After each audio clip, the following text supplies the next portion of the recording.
یارب این درد دل و فرقت جانان تا کی؟ در دلم بار فراق و غم خوبان تا کی؟ هر نفس جان به لب آمد ز غم هجر مرا، بر من غوسه چرخ و غم هجران تا کی؟ خود نگردد دلم از دور فلک روز شاد، زندگانی به من خسته بدین سان تا کی؟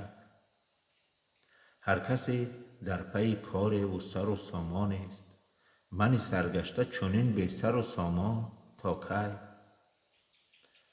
آخر ای بخت مرا راه به منزل بنما، که به جان آمدم این رنج بیابان تا کی؟ ای طبیب دل عشاق دوا ساز مرا، جانم آید به لب از حسرت جانان تا کی؟ دلبرا کار دل خسته غمگین کمال، همچو حال سر زلف تو پریشان تا کی؟ غزل از کمال خجندی.